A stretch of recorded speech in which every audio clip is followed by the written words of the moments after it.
Joining us now is Kachi Ofia with stories trending around the world. Hello, Kachi. Catch it. And let's flow. Good morning. Good morning, Dr. Abasi. Good morning, Adesua. Good morning. Good morning, Rufai. Morning, Kachi. How are you? Yeah. All right, well, good morning to you viewers. It's been an amazing week. Now let's take a look at what is trending today.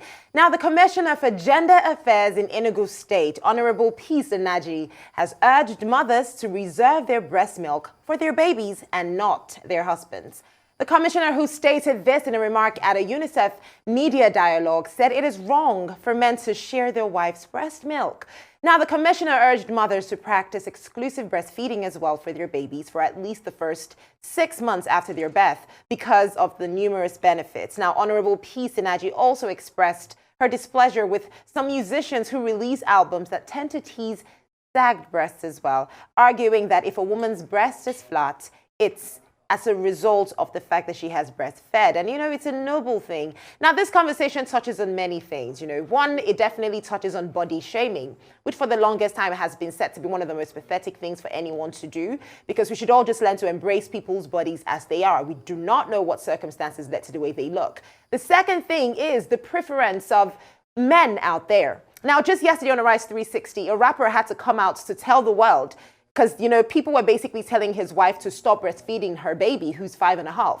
And he said he doesn't blame the baby for not stopping because he's also a fan. So clearly there seems to be, a conflict of interest here, between the people who want mothers to exclusively breastfeed their babies and the men, of course, who are insisting that they have just as much right.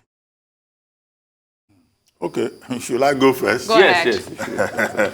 Okay, well, the lady that you referred to, the Commissioner for Gender Affairs in Enugu State, she was speaking within the context of, the World Breastfeeding Week, which is this week. And yesterday was the day many of the states in Nigeria had this event. And the main message from Peace Naji was primarily that, look, breastfeeding is important. UNICEF recommends exclusive breastfeeding. But having made that point, she then went into, controversial territory. Maybe it would have been enough for Commissioner Peace Naji to just stay at the level of saying, look, exclusive breastfeeding is very good. It helps the baby to develop immunity. And, that campaign is the major part of the message being pushed by UNICEF. With regard to the importance of breast milk and the growth of the child. But she then went a step further and, told women that they should reserve the breast milk for babies and not for men, that men tend to like breast milk a lot. And in that regard, she drew attention to the conflict between babies and their fathers with regard to access to a woman's mammary gland. And I think that, in that regard, she went into the territory of politics. And I would also like to comment on that. Now, Commissioner Peace Naji should be reminded that in Lagos here, the chief nursing officer, one woman called Roslyn Oladimeji, in fact, spoke in defense of men and said that, yes, exclusive breastfeeding is important, but men should remember that when their wives are pregnant, they should pay close attention to their wife's breasts so that they can prepare the woman for breastfeeding after giving birth. So the politics of the breast is part of gender relations and a major issue in, man-woman marital, considerations. The breast is not necessarily a source of conflict. We're told that it's a source of comfort. It is a source of joy. It's an important family, instrument. And in fact, some men have converted breasts to pillows, and it is interesting to note how important it is. Out of about 5,000 mammals that are on the planet, only human beings have a breast, and the female breast is the biggest that has ever been seen. Other mammals develop the breast, and then just for the purpose of breastfeeding, after breastfeeding, it disappears. But it's only in the female Homo sapien that it remains as an important feature. And in the male imagination, it has been combined with the rear end of the woman as part of the sexuality of women. Some of these points I'm taken from a book called The Naked Ape by a guy called Morris. He has written an entire book on the subject. So I think we should just stay during this breastfeeding week on the importance of exclusive breastfeeding for children to develop their immunity. And I think the politicization of the breast as a source of conflict between men and their babies, I don't think we should go there, because some men, that is what they depend on. It's a source of happiness and joy for many men and in many relationships. This is my submission. Okay. Whatever Dr. Abati says, submission. Whatever he says. I mean, so mine is, and good one, Dr. Abati, as always. Mine is a different slant. Yes. So I'd like to take the part on body shaming. Because we have built a society that because of body shaming, people do things they ought not to do. There's an increase in plastic surgery. There are a lot of women that are still within childbearing age, but they're going to cut themselves up and put more silicone in their mammary glands or breast because of body shaming. And that's an important area we need to look at. They have gone ahead, they have put silicone in there, they've hurt themselves in the process. Some have even died during the surgery because people shame them a lot and say, oh, look at you, it's not, I don't want to use the word rambunctious or anything, you know, or it's not appealing the way it should be, maybe in the sense of sexuality or sexual preferences and the likes. There is no harm, you know, for you to have a certain, you know, curvature of breast because you've breastfed your child. There is no harm in it, and nobody should body shame you. Because most importantly, that you have done is for the furtherance of humanity. When women first have children, they release the first milk called the colostrum. That is really important for the child's health and immunity. And it is said that exclusive breastfeeding, you know, for the first 6 months to 1 year of the child's life, help the child a great deal. And there are studies as regards children that were exclusively breastfed. It even helps them to be more intelligent because their intelligence and everything about the makeup of the child comes from that area. And it has to be said. So what I just want to talk about is please don't body shame any woman. You know, because something happened recently in Big Brother and a lady was body shamed. And I'm sure you remember that story, Kachi. Well, you know, I totally agree with Dr. Abati to the extent that, you know, this commissioner went into the terrain of a debate. It's a long time debate that nobody has won. Who actually owns the breast, the baby or the father? Because there's so many issues here that women go through. It belongs to the mom. You have a point. That's another argument. But, you know, there's so many health-related issues. There are so many social issues here that we can't be focusing on in this week of breastfeeding week, you know, and not who owns the breast and who should have the breast. Women, some women still feel ashamed to feed their babies in public. Yes. Some women don't think that they should do that. Some women, you know, don't even understand that the beginning of malnutrition is in that critical weeks. It even starts sometimes from the womb because the mother herself is not well fed. And then when the baby is born, you don't give the nutrient that it needs from exclusive breastfeeding. So let's focus on the main issues here. Well, but even though that's a critical issue as well. I agree one with of the arguments, 100%. Kachi, I don't know whether you agree with me. One of the arguments by Desmond Morris in The Naked Ape is that breasts come in different shapes. Some have concave shape, some have convex, some point south, north, some go south. Dr. Bati, I love the fact that you're well versed in this. I mean, I agree with you. They come in different shapes, they come in different sizes. Yes, but every woman should be proud of whatever shape. I strongly believe that there's exactly. Be proud even of it. men come in different shapes and sizes. Breast shape Everybody comes in different shapes and sizes. Yes, exactly. And just be proud of your own body. Honestly, it's nothing to be what do you mean by men come in different shapes and sizes? Kachi, I think we have other stories to go to. Last lecture we had some other stories. You don't want this subject to be further explored. Okay, it's all right. We focus on. Let's move on, shall we? By the way, in honor of Breastfeeding Week, I would just like to say that all mothers out there are complete superheroes. Regardless of what you look like at the moment, regardless of whether you're happy with it or you're not, we see you and we definitely appreciate the work that you do. Now let's move on to the fact that the Nigerian economy in general is reeling from that Twitter ban. Now, according to the NetBlock's cost of shutdown tool, it has been estimated that our dear country, Nigeria, has lost 132.8 billion naira, approximately $366.88 million, after the federal government placed a ban on the operations of Twitter in the country. Now, if you recall, the social media giant was banned by the federal government on the 4th of June after Twitter took down a tweet from President Muhammadu Buhari, who made reference to civil war, which, according to Twitter, contravenes the regulations of the platform. Now, again, this number can only increase. It's not going to reduce as long as Twitter remains banned in Nigeria, which then raises the question as to why exactly the platform was banned. You know, I've never seen where anyone has a headache and severs their entire head just because of the headache. And I think that is what happened in this situation.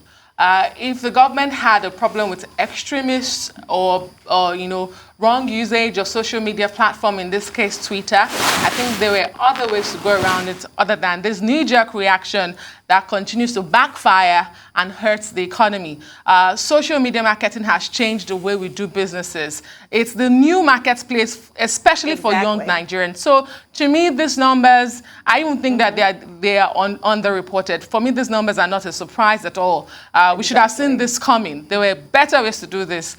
And it still remains a knee-jerk reaction. It doesn't solve the problem. It doesn't solve the situation in hand.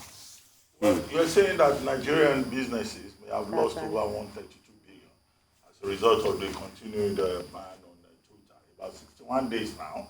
In fact, it's over 61 days. But if you look at it, it's not just about the cost of businesses. People, doing business on Twitter or other social media. How about other implications? But I'm told we need to go on a short break. We'll take that break and then we'll come back and we'll make the other points I have in mind. Stay with us, Kachi.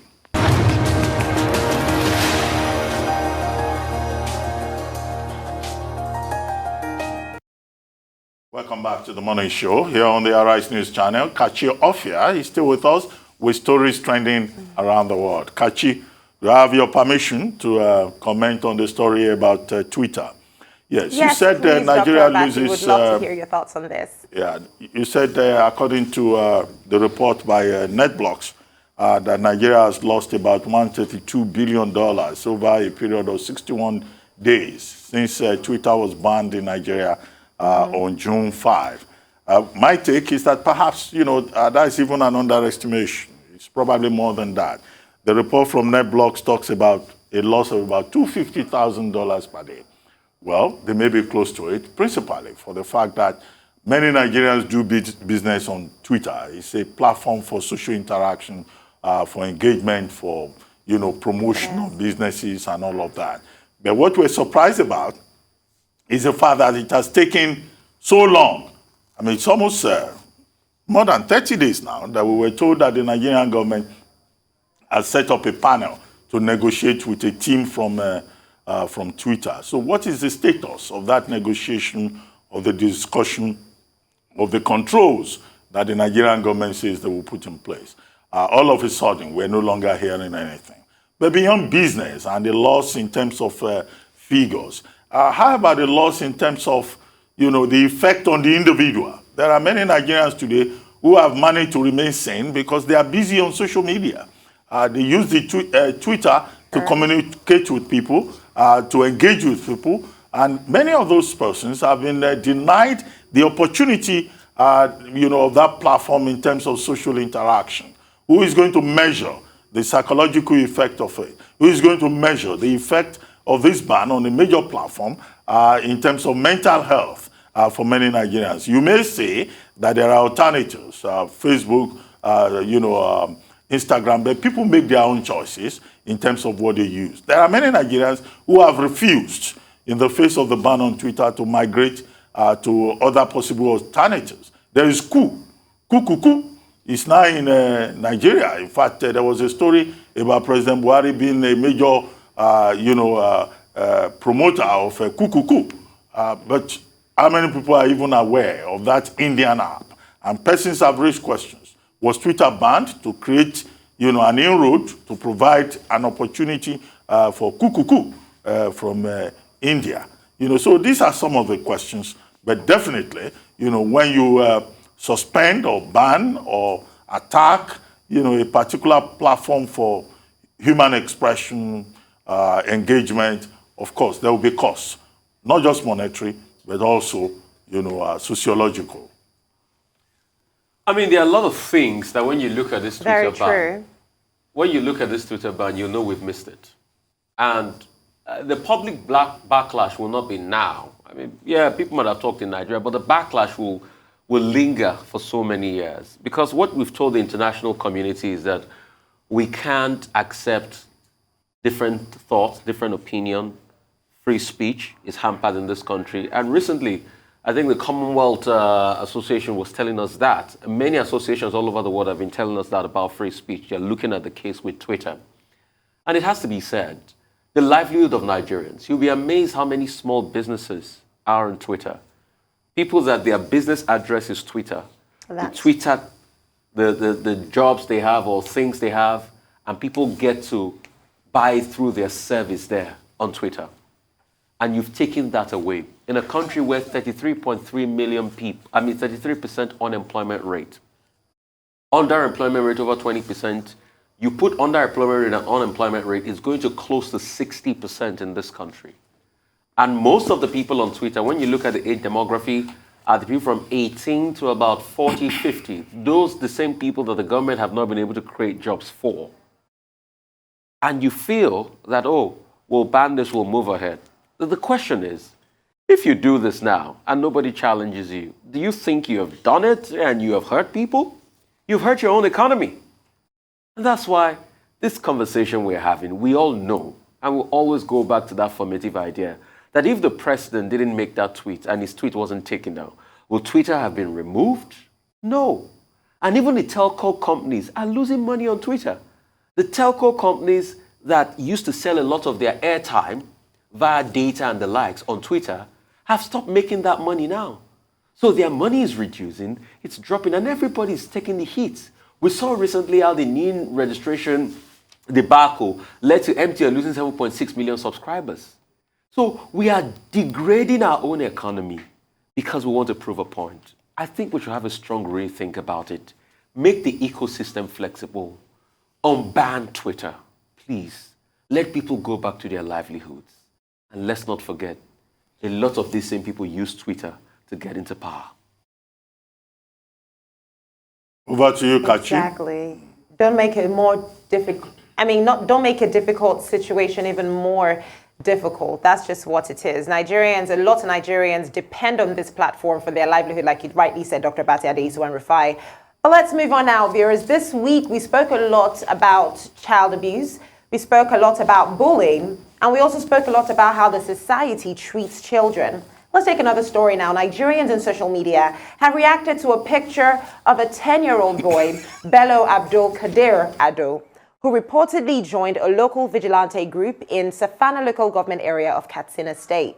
Now, according to reports, Safana is amongst the 11 local government areas affected by incessant kidnapping and banditry in the state. And this 10-year-old boy strongly believed that by joining the vigilante group, holding his gun, as you can see in that image, he'll be able to do more service to his community. And the question is, a 10-year-old boy. This week, we spoke of a 13-year-old boy driving. And the question was, does this young child even have the capacity to deal legally or even own a driver's license? In this instance, the child is even younger and holding a deadlier weapon than a car. And so, Kachi, on the one hand, you can almost fall for the patriotism. You can almost, love that this is a 10-year-old boy who wants to be part of the solution, who has not given up on his country, his society. And he knows, things are deteriorating, but he wants to be part of what seems like a solution. But on the other hand, are we now training child soldiers to fight our battles? Because that's what it looks like. Just seeing him holding that gun, it is totally wrong for me. I do not appreciate that fact. But it speaks to a lot of issues, Kachi. to say we are not yet winning this war that we claim to be winning, that a lot is wrong. And we understand that it's a fight for everybody. But a 10-year-old, no, I don't subscribe to that. Well, I mean, using a child as a soldier is an offense. It's a crime under international law. Domestically, it's also an offense. Under the Child Rights Act of 2003, which we have referred to on this program repeatedly this week, and also under the Universal Basic Education Act, which in Section 2, subsection 4, prescribes punishment for persons who refuse to send children through the free and compulsory education that is provided for under that law. So there's no way to rationalize it. This particular young man, Abukadi Ado, I think that's his name, of Safana local government area of Katsina State, 10 years old, should be in school. Should not be carrying an AK-47. His picture is a demonstration of the desperate situation in which we have found ourselves in Nigeria with regard to insecurity. What is he going to become tomorrow? If at 10 he's learning how to load a gun and shoot at targets, he will probably tomorrow become a problem to society. As we have seen in many examples across the world, in Sierra Leone, in the Central African Republic, in Congo, in other places, Ethiopia, Eritrea, where we have had cases of children being deployed as soldiers, even in Uganda, so this is not something that anybody can defend. The second leg of it is as follows. This is Safana local government area in Katsina State, in the home state of the president of Nigeria. You have, children having to be deployed as soldiers in order to protect the people. If there is no security in the home state of the president himself, so who is going to protect the rest of us? Because the question always comes up. You talk about the politics of proximity, but we have seen even Katsina State is not safe. Other parts of the north are not safe. So this is the issue. I think the authorities should take this up and try to trace this young man and try to make sure that he's immediately disengaged and allowed to go to school, because he will be more useful to Nigeria as an educated person, as a man who acquires skills, rather than a man who is brought up to play around with dangerous weapons. Actually, for me, this is a metaphor for what Nigeria has become. Nigeria has become a country where 10-year-olds carry guns to defend their country. Why? Because their country has failed them. This is what Nigeria has become. Actually, I have met many child soldiers in my life. Some are professors today. Despite the fact that they are professors, they have their own children. They always say, it never leaves you.